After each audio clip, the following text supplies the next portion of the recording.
This is The World According to Jen and Carolyn.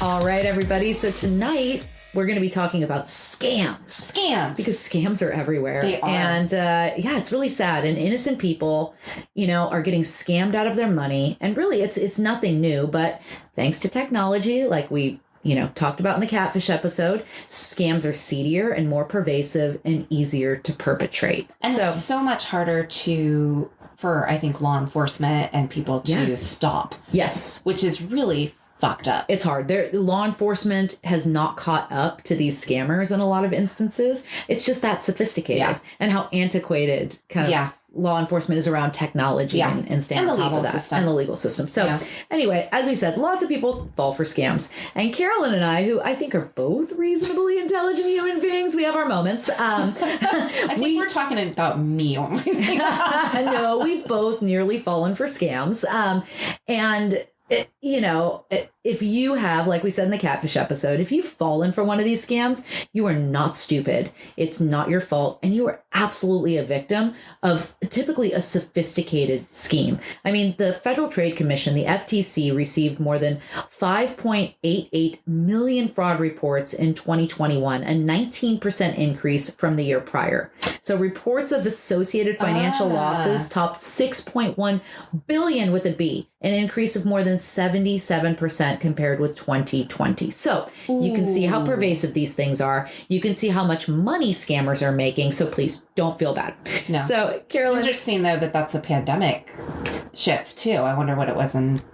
Yeah. And we'll talk a bit about 2020 and people, particularly old people, which really hurts my heart, who fell for scams because they were lonely. People have reported it too. Yes, exactly. Think of all the people who are still waiting for their check from, or they feel stupid and they don't want to report it, right? 100%. Yeah. Okay. No, totally. Speaking of people who feel stupid, Jen, I feel like you're going to ask me a question. I am going to ask you a question, and I want you to tell our listeners about the time you almost fell for a really scary scam. Well, listeners, if you're keeping track of our episodes, bravo.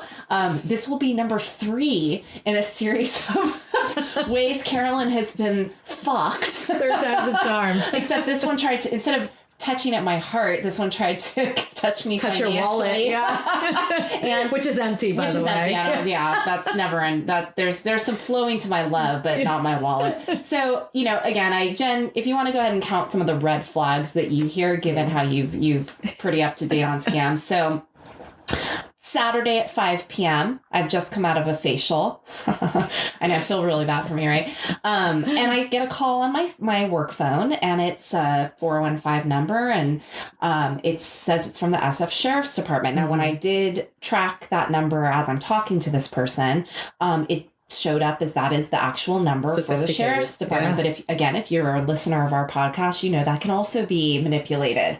So I get a phone call that there's a warrant out for my arrest for failure to show up in court, and that I need to come down and pay bail or clear up this whatever. So, I had received a subpoena in the mail that week from an attorney, which coincidentally was going on in the background. So that was in my head. And great timing. It is great timing. And it's not uncommon for therapists to receive subpoenas from clients who want their records and things like that. And we can always say no. You really only have to do it if a judge orders you. Usually this is done through the mail. You don't get phone calls. You don't get emails. But anyway, so this subpoena kind of was lingering in my head. Like, no, I did get one, but that was from an attorney. I'm not supposed to show up. You don't have Seth Rogen from Pineapple Express showing up to serve you a subpoena. Do you know I've never seen that movie? See it. Anyway, go. I'm always too high and I fall asleep. You are the target audience. I really am. So anyway, as we're talking, I'm confused. I'm kind of like, wait, what are you talking about? And I'm also scared. And, he's using these manipulation tactics while I'm flowing through, like asking questions. When I'm being more inquisitive, he's getting more aggressive and like, you got to come down here. This, you're going to get in a lot of trouble here. You may have to pay bail. We may have to keep you if you're not, this judge is very upset. And then when I would get very upset and very scared and cry, he would get very sweet and like, hey, I'm trying to help you. It sounds like this is a misunderstanding. It wasn't until he asked me to go to an ATM, get cash, which I don't have. And then he tells me that I can easily take care of this by getting gift cards, meeting him at the jail. And again, at that point, I'm like, oh, okay.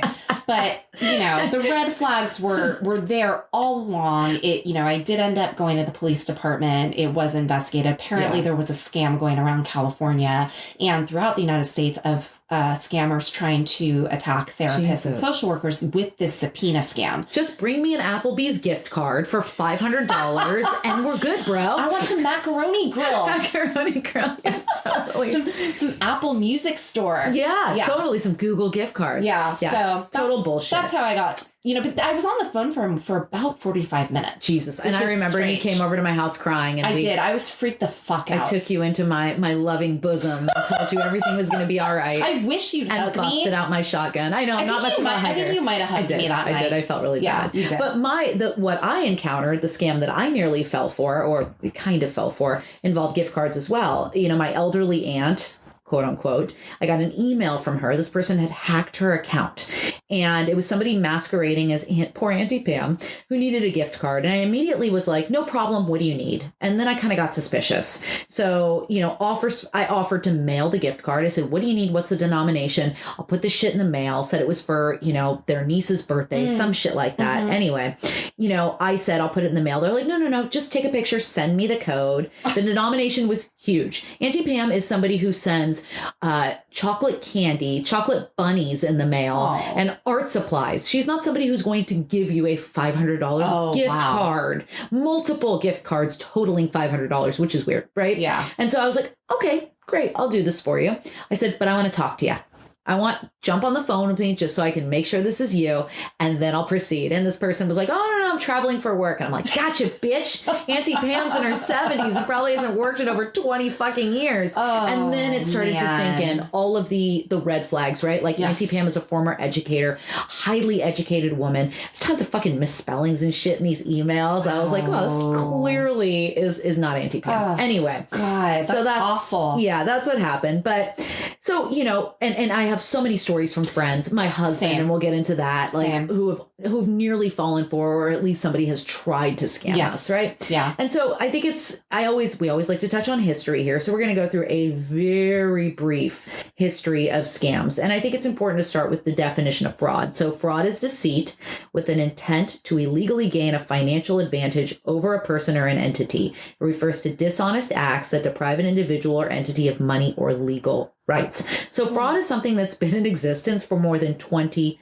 centuries. 20 centuries. So let's start with the first recorded case of financial fraud. This is 193 AD. A special group of soldiers known as the Petronian something guard assassinated Pertinax, the Roman emperor at the time. They hatched a plan to sell the empire to the highest bidder for £1 billion in an auction. That should be your first sign that this is illegitimate. How was anybody have the capability to sell the whole ass empire in an auction? Been really believable back in the day. I guess so, maybe. I just, I didn't live back then. Who the fuck knows? So the soldiers succeeded in defrauding Julianus, the highest bidder, by selling something that wasn't theirs. Julianus was never recognized as emperor and was deposed. Poor guy. He's like, no, I swear. Wow, I bought it. Yeah, I say time most folks are blameless and you're a victim. I don't know about this guy. I don't think he was thinking very clearly.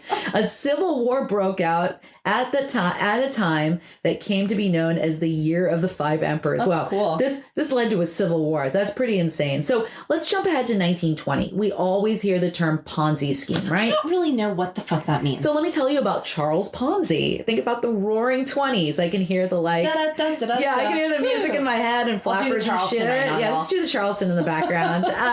Charles Ponzi received a letter in the mail from a company in Spain that contained in it an international reply coupon, a coupon that could be exchanged for a number of priority airmail postage stamps from another country. Ponzi realized that he could turn a profit by buying IRCs in one country and exchanging them for more expensive stamps in another country. Ponzi's racket worked like this. He would send money to agents working for him in other countries who would buy the IRCs and send them back to the United States. Ponzi would then exchange the IRC for stamps worth more than he paid for them and sell the stamps. Ponzi reportedly made more than 400% on some of these sales. This dude was living large, too. That's really smart. It is smart. It's sneaky. It is sneaky. Sounds like a lot of work, too. It is a lot of work. So now we are going to jump all the way to the 90s. That's the dawn of e-commerce, which really opened the door for the first online credit card fraud. And an early example saw fraudsters making high-value purchases with cards made out to a celebrity before cards were instantly checked online. I wonder who the celebrities were. I'm so curious. I got to do more research into this. I'll have to go on eBay. Yeah. So this was before cards were instantly checked online. So,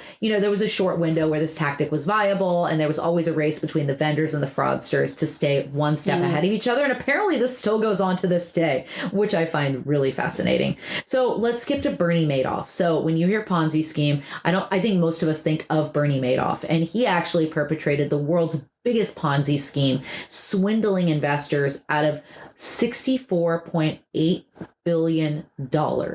That's insane. God, $100 is a lot of money to me. I can't even imagine $1 billion. His clients, most of them were very rich, but I don't think all of them were rich. I think you had middle-class people. Wait, so when someone says a Ponzi scheme, is that different than a pyramid scheme? I think they're kind of similar. Okay. Yeah, it's investing in something that's not actually there. Okay. I think that's the, what it boils down to. Okay. But obviously, I'm clearly not all that bright. I learned something today. I did the research, but I didn't really do the research. So I can't give you any more than that, you guys. Do it on your own. Yeah, do your own fucking research. Carolyn. Yes. I want to talk about the psychology here. Why do so many people fall for this shit? Well, I think humans fall for scams because we are emotional. Mm-hmm. And, if we think we're going to get a reward, we, think of like Publishers Clearinghouse, which is old. Bring me a giant check, Ed McMahon. Hey, now it's Steve Harvey. I looked it up. I actually looked it up because I was like, is Publishers Clearinghouse still a thing? But I remember as a little kid filling them out and being like, we could actually win $1 million. And my mom was like, aw. Well, hey, it's on TV. It's got to be legit. It's got to be real. But we fall for things mainly because we want to avoid negative consequences. I see. And a lot of the scams are telling us that, if we believe in an authority figure and we think it's legitimate, we'll obey what they say and we'll follow what they do, and then we'll be okay. Until they ask you for a gift card. Until they ask you for money. We also, I think sometimes people get scammed. We're going to talk about sweetheart scams and things like that. If someone's offering love, there's something that they have that you want. Yeah. Whether that is to not get away with something, or to find love, or to win money, or to save money, or to save, someone a family member, things like that. So they're playing on your emotions and basically manipulating you. Yeah. And so, scammers really are predators, like, in other versions of this that we've talked about, like catfishing and things like that. But they're committing a crime. And again, it has financial implications, which that, again, if someone falls for love, it's harder to prosecute that. Well, when money gets involved, it changes things, right? It's even hard to prosecute there. And we're going to talk about that later. See, and that's so interesting because to me, I'm like, well, money is property. Right. But anyway, so, again, I think one of the coolest things, and this is why I got into mental health and psychology about being a human, is at the end of the day, we all have freedom of choice. No one can ever take away your ability to think for yourself. But when a scammer enters into your life, you're caught off guard. And, both of our stories, both of our experiences have someone that we cared about. In your case, it was Auntie Pam. In my case, it was me. I care about myself. And that was, they were playing on your emotions to do something kind for your aunt.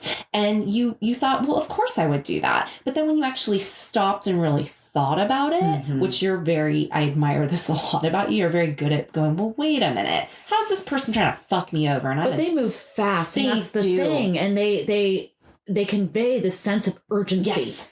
And you've got emotion and the sense of urgency, and a lot of people just act. Yes. And then once they pull back, hindsight's 20/20, and they're like, well, here are all the fucking red flags. Yes, always. Yeah. Well, and that's what they're doing. You know, from a scientific standpoint, scammers are attempting to set up a power dynamic, and they appeal to blind obedience, which I'm going to talk about that next, to authority, and your nervous system gets hijacked. Yep. And you go out of your head and, you know, again, you're thinking, but you're in a place of fight or flight thinking, not of like, wait a minute, this doesn't make sense. And so, you know, understanding how you comply with obedience to authority is a really important, question you should ask yourself right now as you're listening even. You know, obedience occurs when you are told to do something, typically by an authority or someone you view as an authority figure. So a parent, even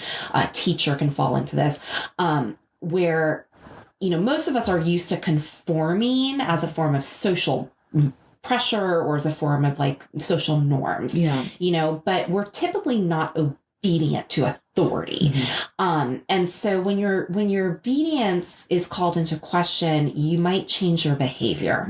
And that's really fascinating to me, because if we're not obedient, what are we? Well, we're being insubordinate. And there are consequences. And there are consequences, especially in my case. And I think, you know, this was unique, but you know, if I'm taught to respect authority, I went to fucking Catholic school, for God's sakes. I'm frightened to death of authority. It's on my child's report card. He goes to Catholic school. Yeah. He exceeds expectation in respects authority, which is a bit problematic, but also kind of nice. Well, but it's interesting because it's like, well, I want my child to respect authority, but do I want them to obey authority? I want them to question authority. Should you question? Exactly. And so I'm just going to really briefly talk about this scientific experiment, because in a future podcast, we go into a lot more detail. Yes, we do. So if you're not familiar with the Milgram experiment, you probably never took Psych 101 or Sociology 101 in high school or college. This is a pretty, you know, not popular, pretty name brand. I don't know what you call it. Most people know about this experiment. Most people know about this. Yeah. Came in the 1961. It's a psychological study exploring basically the willingness of an individual to follow orders of authority when orders conflict with their moral judgment. And the hypothesis was, will people act unethically if an authority figure tells them to? And guess what? The finding, unfortunately, was yes. Especially if there's a circumstantial environment and the person looks the part. You have to consider that when a scammer is working off of this inherently learned trait of, I don't even know if it's more so in America. I'd be interested in those stats, but you know, we're taught to follow authority. And so if we don't, then something's going to happen. And we're preying on that fear of what will happen. And I also think it's kind of interesting to think about, well, why do scammers do what they do? And, you know, a lot of the times it's money. They're going to make a shit ton of money. Totally. And why do any criminal do what they want to do? They do it because it's easier and it's faster and they can trick you and it might work. It's literally their job. You know, but also many of these scams come out of India. They come out of nations that are dealing with poverty. And they're told, there's an article that I found that will link, one of the scammers was interviewed and he actually said, well, I was told that all Americans have a ton of money and that they're stupid, rich, and selfish. Well, some of that's actually true. Well, and more importantly, stealing from them doesn't impact their lives. So this ties into that Milgram experiment where people were told, hey, I'll take the blame. I'm the lab tech, or I'm the, you know, whoever's leading this experiment. They've consented. They're okay with it. So if you're told that, it probably lessens some of that moral compass in you. And you're also thinking, well, if this is going to feed my family, I don't really care if I steal $500 from Auntie Pam. Yep. Right. So, I think that's interesting. Then I think from a more global standpoint, like if you look at Elizabeth Holmes from Theranos, she was doing a huge scam. And I think we could break that down. There's some mental health going on there. Narcissism. Listen to our narcissism episode. 100%. But she really thought, hey, I don't have this, but I'm going to make a difference in the world. This is going to do something good. Now, those are not the scammers that are targeting individuals necessarily. And it's debatable as to whether or not she thought she was going to make a difference or if she was just completely and totally full of shit. Exactly. And she had a cool fake voice. Know. She did. And dressed like Steve Jobs. That was kind of dope. Smoothies. Yeah. Oh my God, you got to see that show. There's such a weird dance scene between her and the I watched the documentary. The documentary was excellent. I think it was HBO or Hulu did an actual show on it. Yeah. It's so fucking I gotta see that Amanda, what's the girl from Amanda Seyfried? Oh, yeah, that's awesome. Really creepy. But anyways, I don't know if that answers your question, Jen. It does. It's very helpful. That's why I think it happens. Okay. No, very helpful. Yeah, so I think we would be remiss in not talking about the most common scams, just to kind of let you guys know what's out there. This comes from AARP, which I love it. I can't get them off my email. Oh, do they think you're 65 or whatever? Yeah.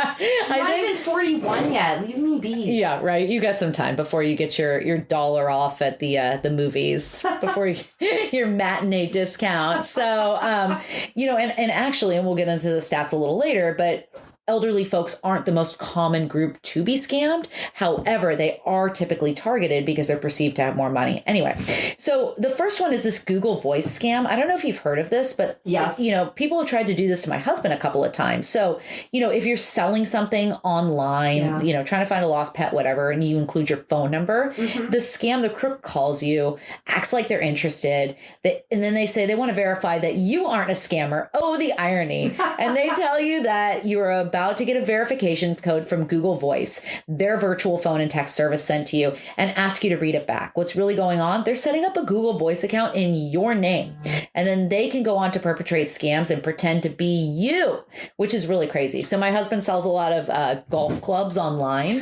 and so people have tried this, I think, multiple times on him. It's happened to me anytime I'm on Craigslist trying to sell furniture and things like that. So bad. Yeah. The next one is this rental assistance con, which is really sad. It's like apparently over 583,000 older adults were behind on their rent in mid-2021, opening the door for scammers who are impersonating government or nonprofit employees. Cool. They request personal information and money up front for rental applications. That makes me really sick. Oh, there's really something sad. Wrong. Like, not like scamming's there's a hierarchy, but like scamming old people is more fucked up to me than anything in the world. And what we're going to talk more about elderly folks getting scammed. Fake job frauds, which is somebody who works in workforce development. This really pisses me off. Scammers will reach out and, act like, oh, we've got this, we're going to help you set up a home office and earn all this money. Just send us money so that we can send you, this home office stuff that you need in order to get set up to run your business from home. Fucked up. Fake Amazon employees. My husband just experienced, my poor husband. It's targeted a lot.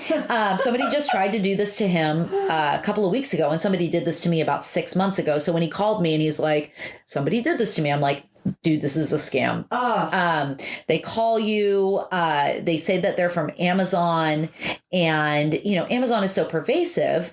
I think what they do is they call and they pretend like your credit card or your bank account has been compromised.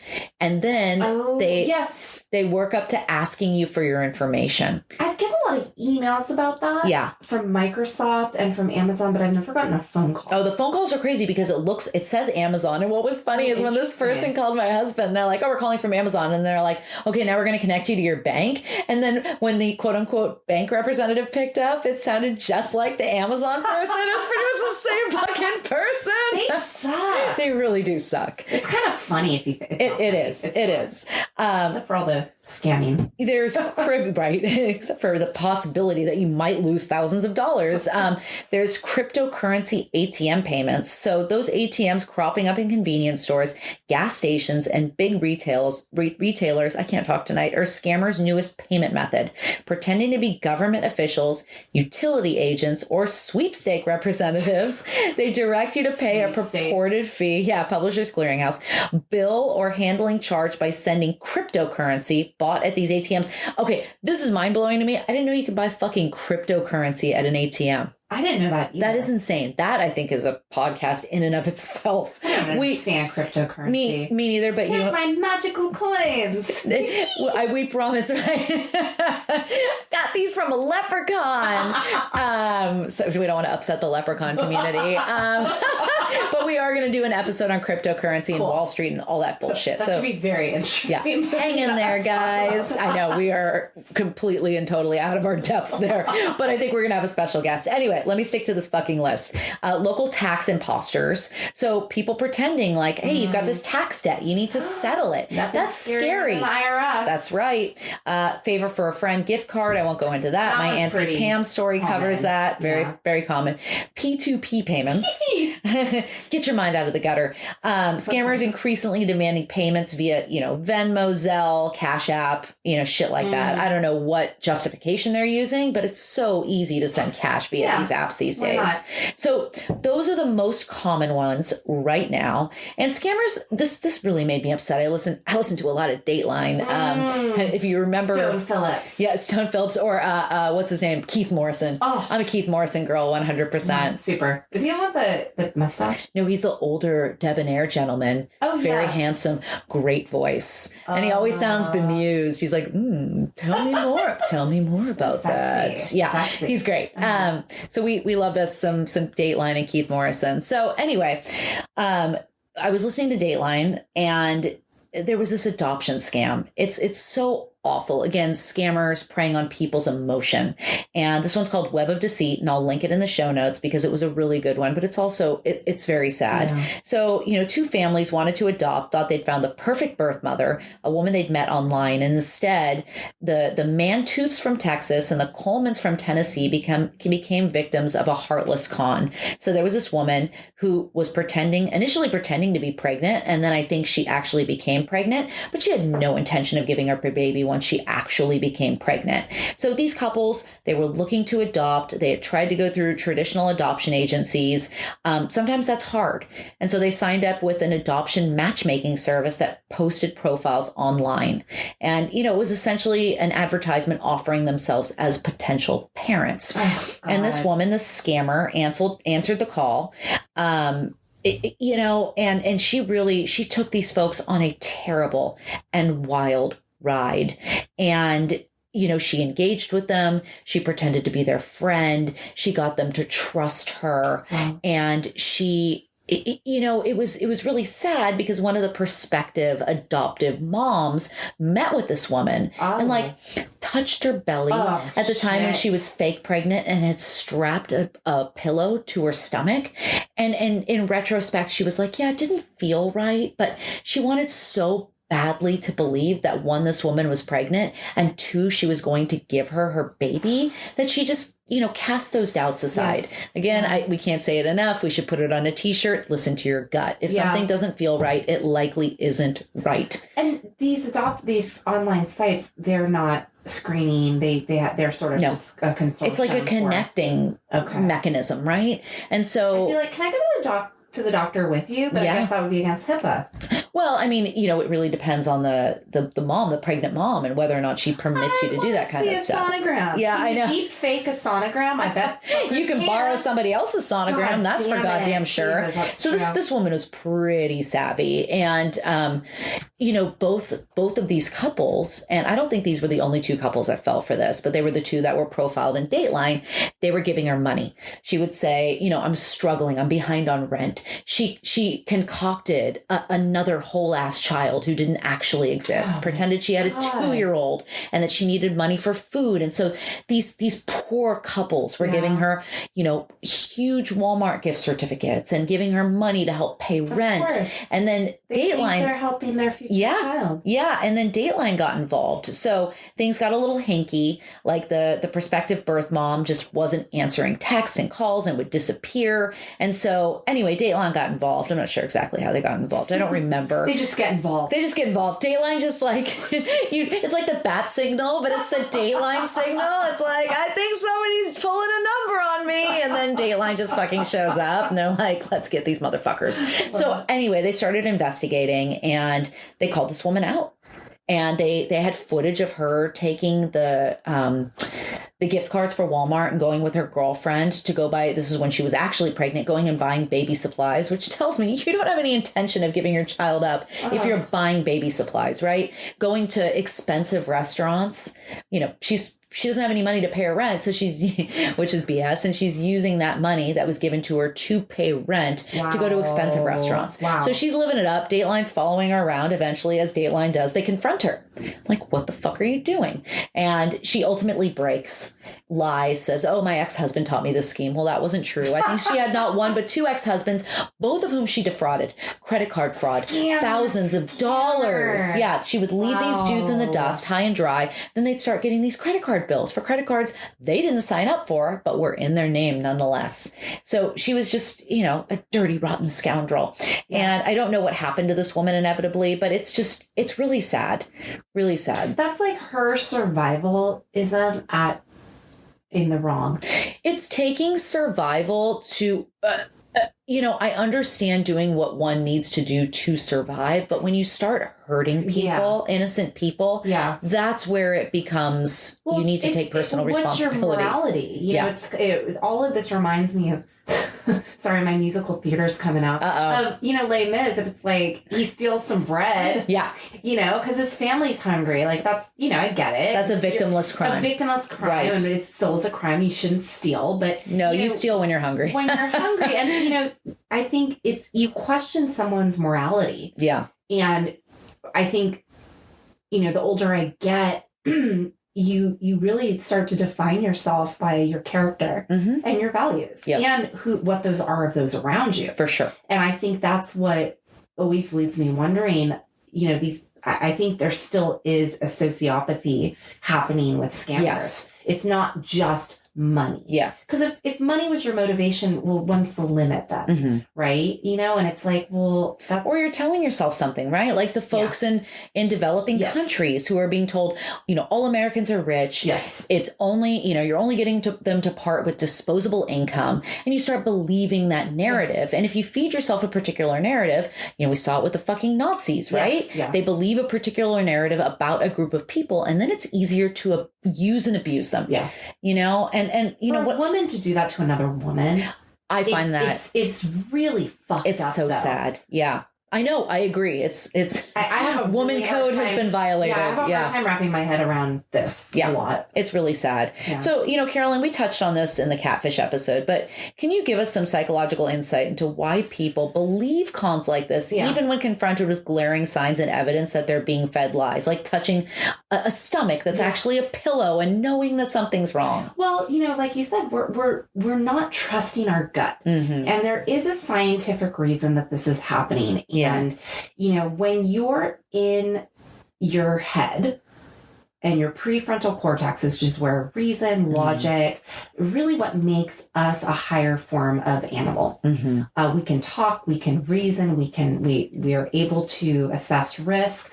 Well, that's not where you are when you're being scammed. Yeah. You're kind of toggling, and I don't know if you can relate to this feeling as I'm describing it, but you sort of go...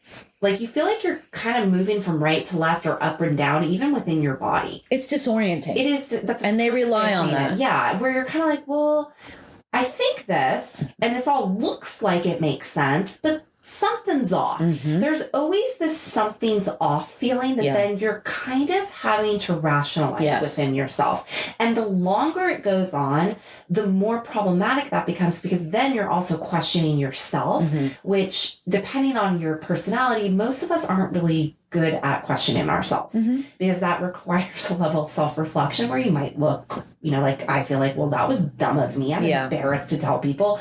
And then if you actually have an experience where you do tell people and they're like, what's wrong with you? Which people do all the time. You know, that's that's what scammers are relying on. Yeah. They're not stupid. They're highly intelligent in the sense that, you know, in the way I think of it, if they could actually use this skill for good, they'd be incredible. Yep. Yeah. I'd love to put them on a philanthropy team. Seriously. Some donor stewardship. Development team. Yeah, totally. No, it's true. You know, but, you know, scammers are using this social engineering of tricking victims into willingly parting with whether it's information that the scammer wants to obtain, whether it's finances in most case, or something that we ourselves hold value, like I talked about before, like family, privacy, love. Yeah. You know, it's hard to believe that you're a victim. We often say, well, that happens to other people. That doesn't happen to me. Yep.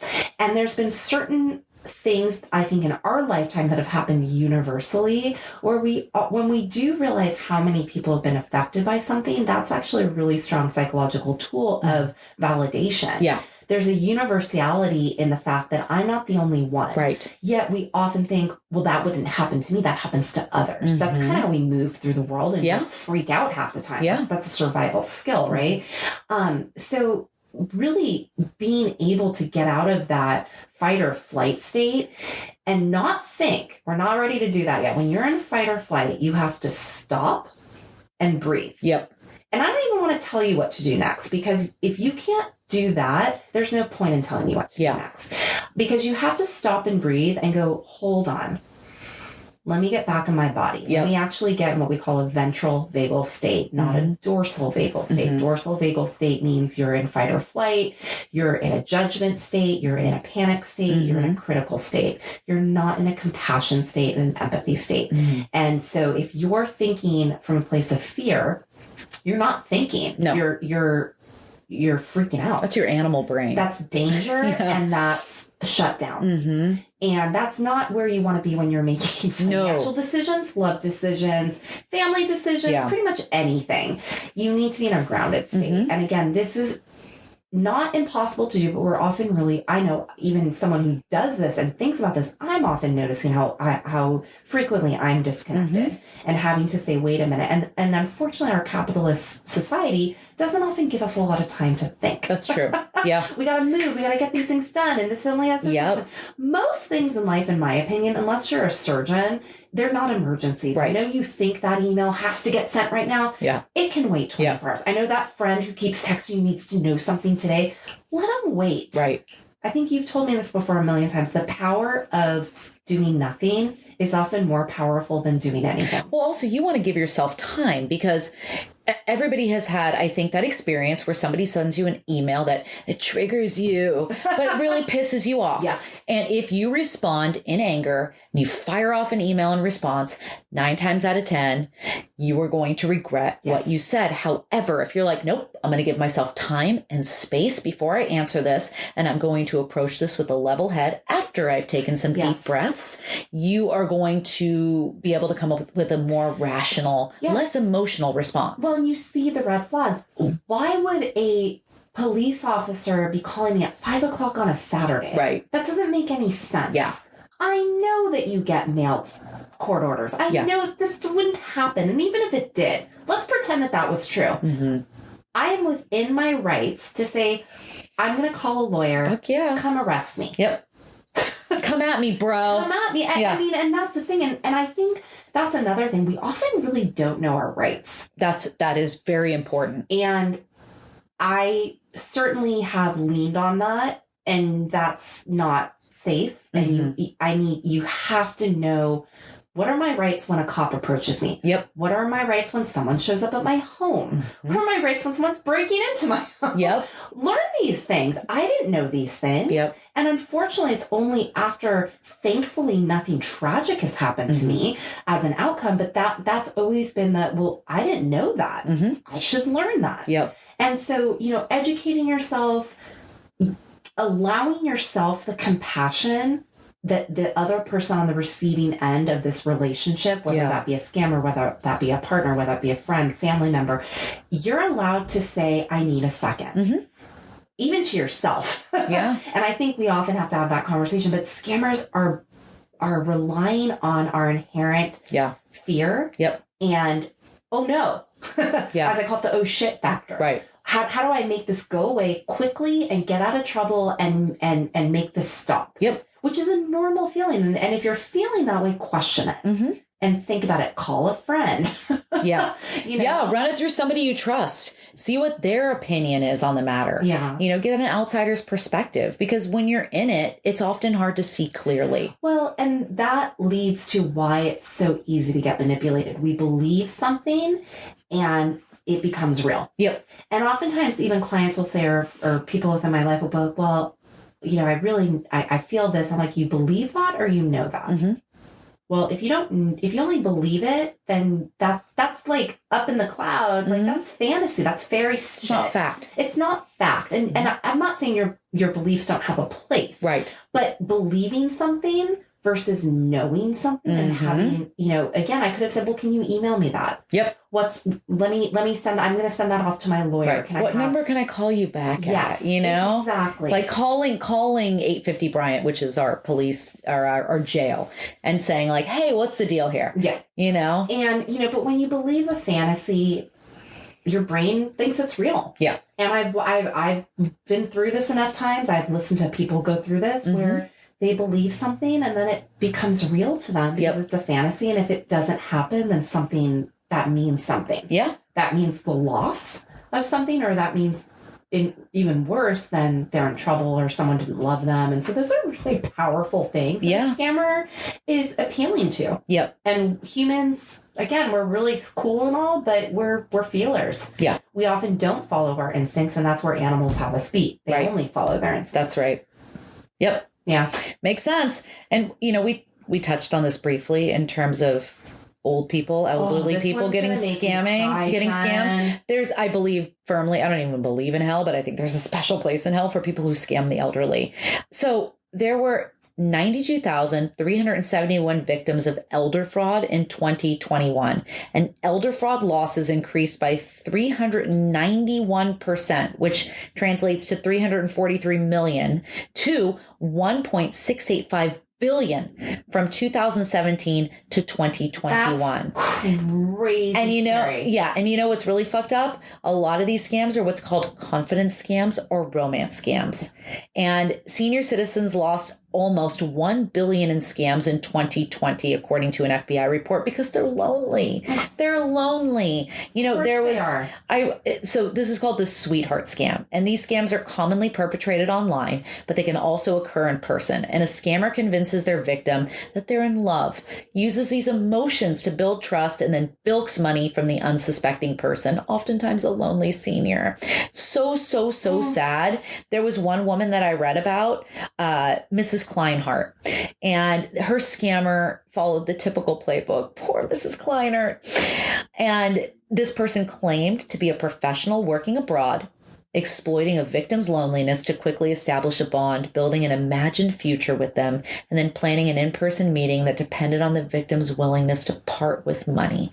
So sad. So this poor woman went through hell on earth. And you might be asking, and this was the same thing we covered in the online dating episode, is can dating sites be held liable? Because oftentimes that's where these older folks first encounter these people, just like us, through dating sites. And Section 230 of the Communications Decency Act gives online platforms, including dating sites and apps, immunity from liability for content posted by their users. So you have to be really, really, really careful.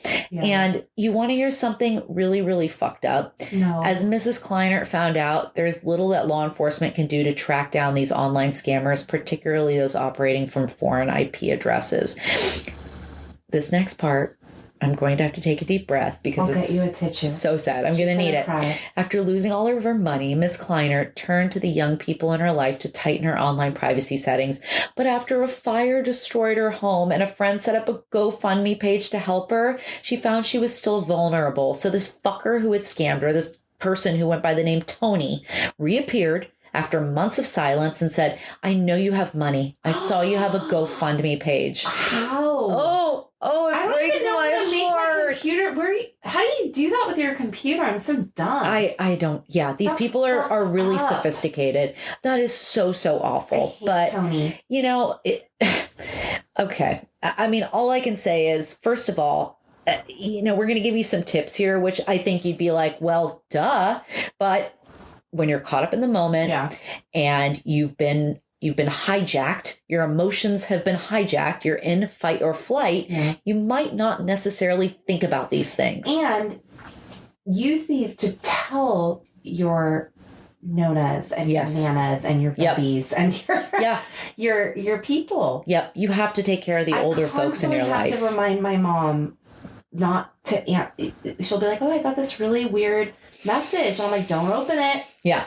Which is the opposite of my mom, who thinks everybody is trying to fucking scam her. Oh, okay. Because, well, she's had her bank account information stolen, her identity stolen, and it's not because she gives any of this stuff out willingly. It's really easy. Well, it's easy. People aren't going through your mail to get your personal shit anymore. They're going online. Yeah. There are data breaches all the time. I just got an email last week that's like, your information has been in a data breach. I'm like, come at me, bro. Take my shitty credit score and all my student loan debt. You can fucking have it. True. You can have it. Well, and you can't not give your information online. Yeah. It's often required dates of birth. That's right. Secure. I mean, it's so easy. You just have to hope those sites are secure, right? You think about the student loan information site and, like if that gets breached, there's so much personal information that can be used to like steal your identity. It's insane. Okay. So, if you have somebody calling you, here are where our tips come in, right? Keep an eye on your old folks. Keep an eye on our elders. That's 1. 2, if somebody's calling you, verify their identity. Verify their identity. Oftentimes when I say, like with the Amazon folks, when Amazon tried to scam me, I was like, what number can I call you back at? Because it just says Amazon. I like that. You're smart. Like, what number can I call you back at? Click. Gone. Motherfucker was gone.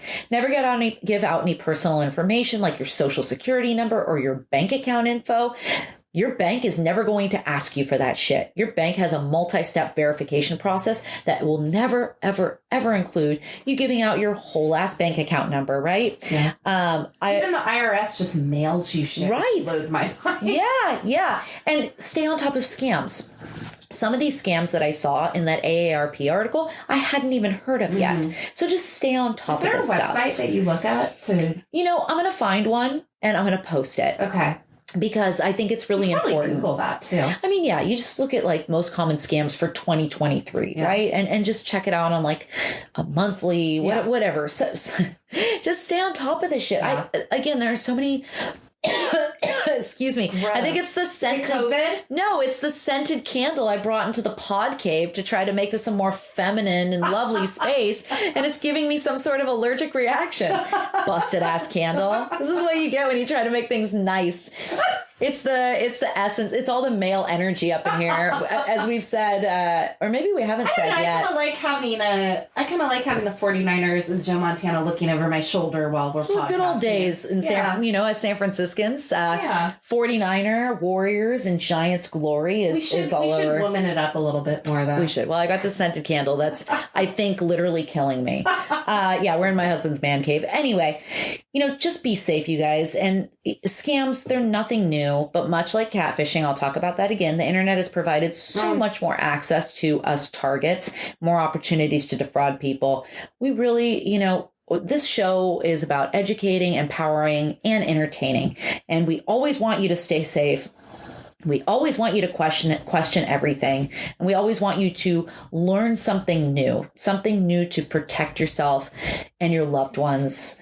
And that's pretty much where we're coming from. So don't get fucking scammed. Yeah.